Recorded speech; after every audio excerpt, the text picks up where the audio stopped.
Chris, thanks very much indeed. With me here is BBC journalist and Bangladesh fan Mahfouz Sadiq. Mahfouz, congratulations. Was never in doubt, of course, but give us a sense, from a Bangladeshi perspective, how big a deal? I think it's a very big deal. First of all, I mean, I just go back every time I see a big win, especially a big win such as this.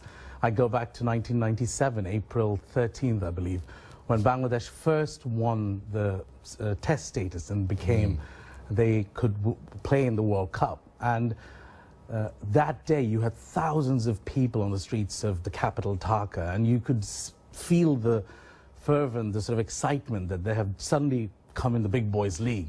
And the journey from there to today, in a match where the first time a batsman has scored a century. Yeah. There you go, that's the first. Yeah. And then you have Bangladesh in the quarterfinals.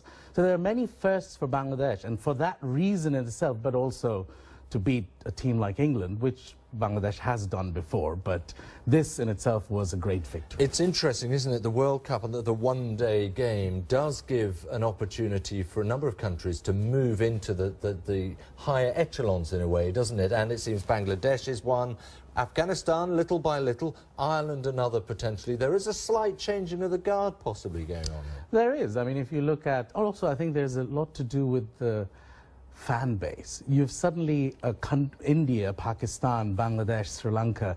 These are countries which have a massive audience, and that fan base, which you could see today, even the stadium in Adelaide, where you could see in fans from Bangladesh even, were really sort of making their voice heard. And you could, if you were anywhere in Dhaka today, things would really be... I can imagine. It's the sort of thing that a leader heading to an election dreams of, isn't it? That the country is suddenly extremely happy, whatever the reality of life. Indeed. Yeah. Let's have a look at the next stage then, from a Bangladeshi perspective.